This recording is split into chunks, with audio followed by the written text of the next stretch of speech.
Giving to others, very important. Giving to others. Listen, Christianity is a selfless life. Now we have been brought up in a selfish environment of Christianity. Are we together, saints? Yes. Okay? Where we have been so much informed, it is about me to receive. Listen. The Bible says it is more blessed to give than to do what? To receive. But we have emphasized more receiving. Yeah. Receive. And we are all going, I receive. Yes, that's the way church is.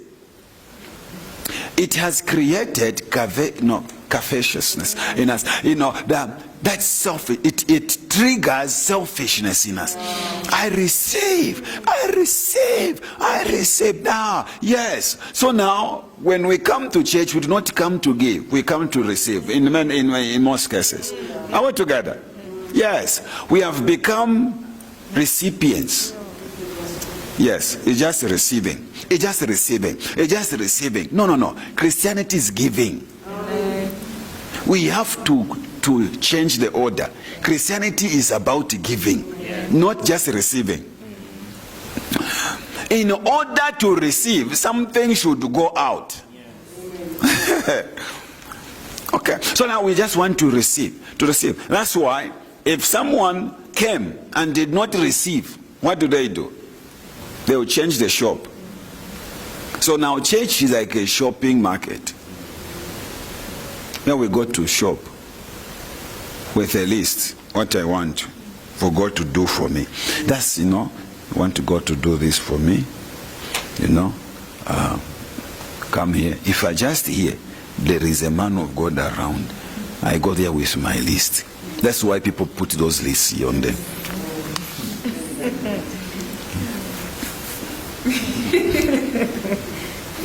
Then the man of God comes and reads. So poverty is killing me.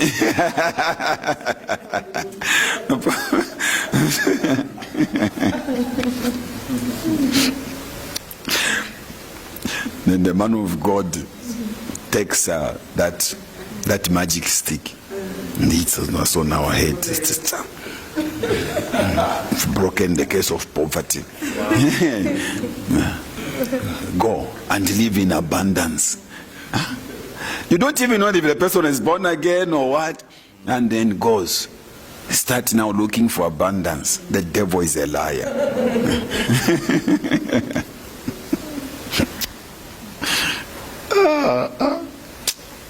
First John chapter 3 verse 16. First John chapter 3 verse 16.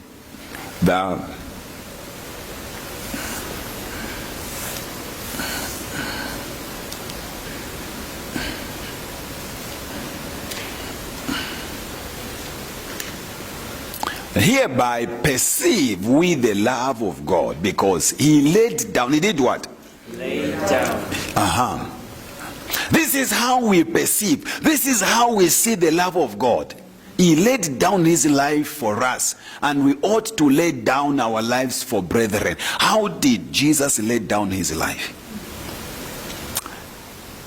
He came from heaven. Someone gave him. God the Father gave him. And then he came and gave his life. He laid it down. He gave his life. Now, we also ought to lay down our life. So we don't have to die, like in reality, like one should be killed. No. But how can we lay down our lives? Okay. We go and share it with the rest. How are we together? Okay. We go and share the life of Christ. Because that is what he laid his life for. Is to save humanity, to save mankind. So now, if we are not preaching the good news, our lives are not laid down. Yeah, very simple.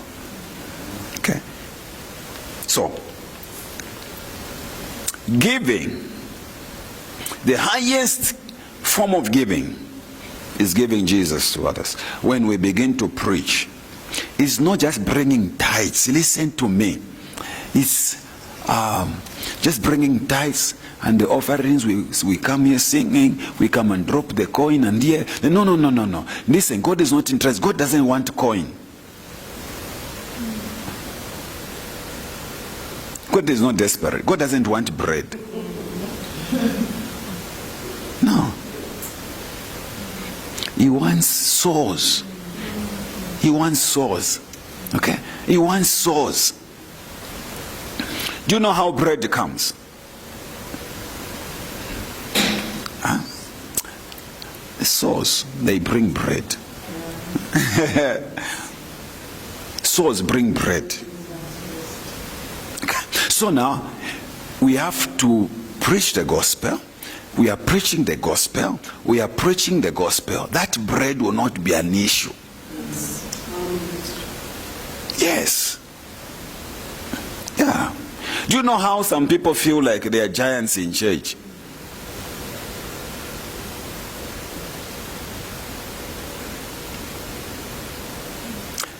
If you just reprimand them, they withdraw their 1,000. I'm stopping to. They will see. They will see. Perish with your money. I'm telling you. They keep it. People don't understand. I've refused money many times. Yeah, refused money many times. Many times when we were really in need of money, someone gives money, a lot of money, just by the envelope. You tell, this is heavy, but yet you say, what is this? It's tithe. The person belongs to another church. Say, no, take it to your church. You can't bring it here. Yeah, it's not about tithe. Sense. It's not about tithe. There's a lady that came one time we were at nights. She took the money and gave it to me. She just attended, gave and said, this is a seed. Somehow something clicked him. He said, what is this money for? I said, no, it was meant for my tithe. So I said, I sow it back into your life. Take it to your church. I receive it. Your heart is okay. I receive it. Whatever you wanted to sow it for, it is done. Take it to go and pay your tithe in your church. It's not about tithe. It's not about tithe sense. No, it's not about tithe. It's obeying God. Very important. It's about obeying God. Laying down our lives. Preaching the gospel. If you are preaching the gospel, it will be easy to pay tithes. Preaching the gospel to others. But if you are paying tithes, you start monitoring. Yes. Yeah, what are they doing with my tithe? Where is my tithe going? Yes. So we have to preach. Lay down our lives. Lay down our lives. We have to give. And I'm not talking about giving money. I'm talking about giving the gospel. Preaching the gospel. Preach Christ to others. Preach Christ to others. So the love of God should be demonstrated through the winning of souls. The love of God should be demonstrated through the winning of souls. The love of God should be demonstrated through the winning of souls. I don't care how somebody worships. If they are not soul winners, it's all in vain. It's just lip service. Soul winning, very important. Soul winning. Soul winning. If you want to see revival saints, listen, I was thinking about it. I said, we were here for 40 days, which is good. We'll do it next year again. It's a very nice thing. But Do you know that the anointing, the same anointing that was still here? Do you know the purpose of that anointing? It's to go out. Not just to continue. For some of us, we are still saying, but we can't see that. No, we want it. No. We have to go out. To go out. Are we together? Amen. Yes. Yeah. In fact, if that thing just continues, they say, God, just stop it. What are we doing? That's when we start praying for one another. I've seen those things. Pray for, stands up. Now it's my turn. Now it's my turn. Stand. Pray for, stands up. Now it's my turn. Just say yes. They don't know what to do. Yeah. So the anointing, the purpose of the anointing is for preaching. You shall receive power when the Holy Ghost shall come upon you, and you shall be my witnesses. So the anointing is for preaching, not for making people fall down.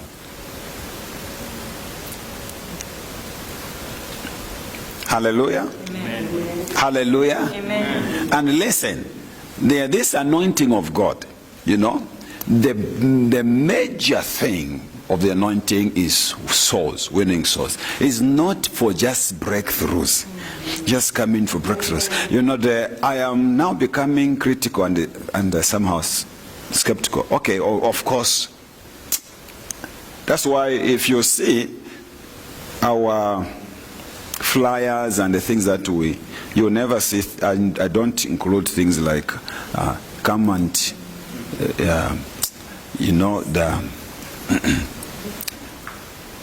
you find your husband, and those things are for witch doctors. Yes. You come and receive your breakthrough. You come, no. Don't want those. I don't want people to come because came for a breakthrough. I don't want to see somebody come because came for the husband. No. No, man. Come because you want to have an encounter with Jesus. Not because you want a husband. I've seen those people. Nigerians like those things. Yeah, come, and all the women in Windhoek will go to go and get a husband.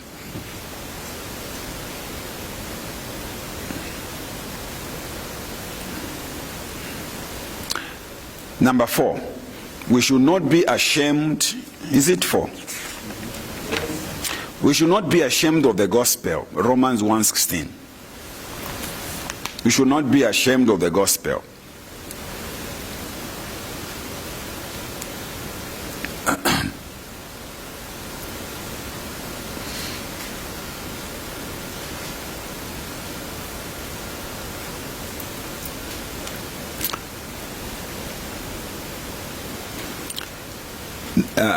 In most cases, we don't want even people to know that we are Christians. We don't want.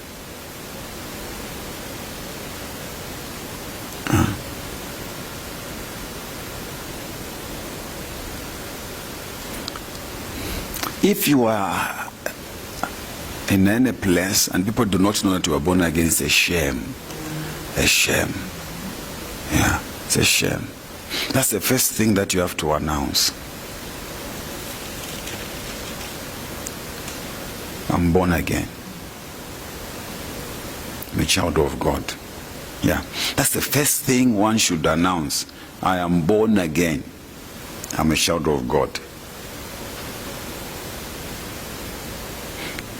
Do not be ashamed of the gospel. Amen. It will protect you from so many acts. Praise God. Announce your spiritual status.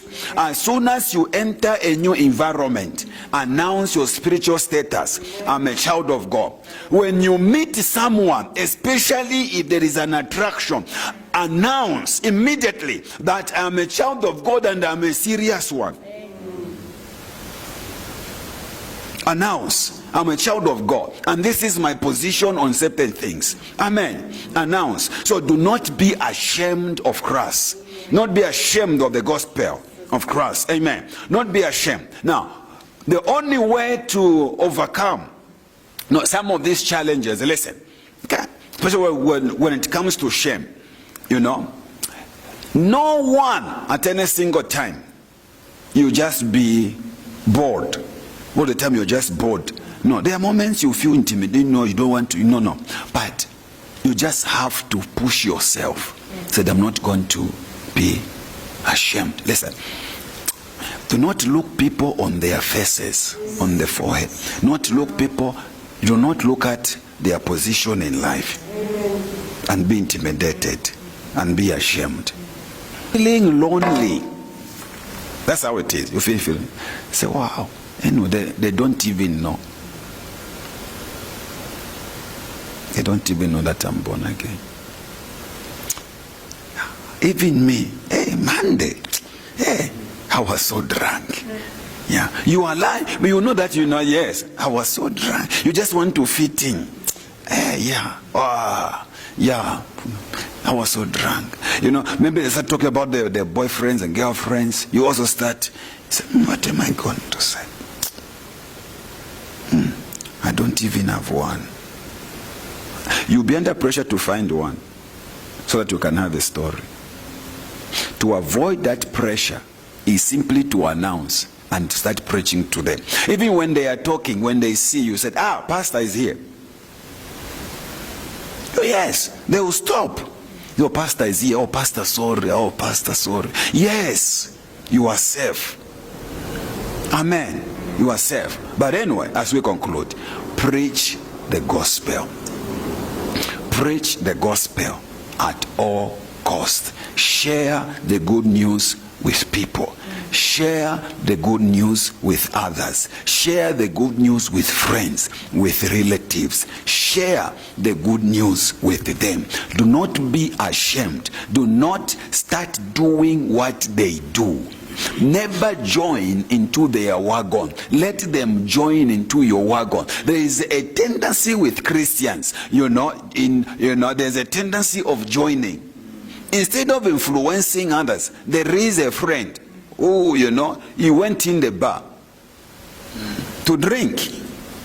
The sinners saw him.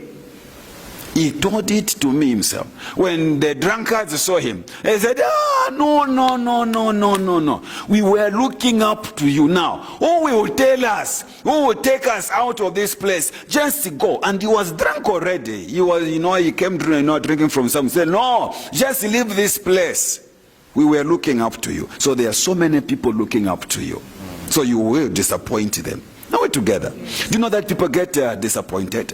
When I got born again, I got disappointed because I found people who were born again whom I knew. He knows. We stole some fat cakes. Fat cakes. And we're eating. A Christian came. We even told him. He said, these are stolen fat cakes. So he said, no problem. You eat stolen things. He said, no problem.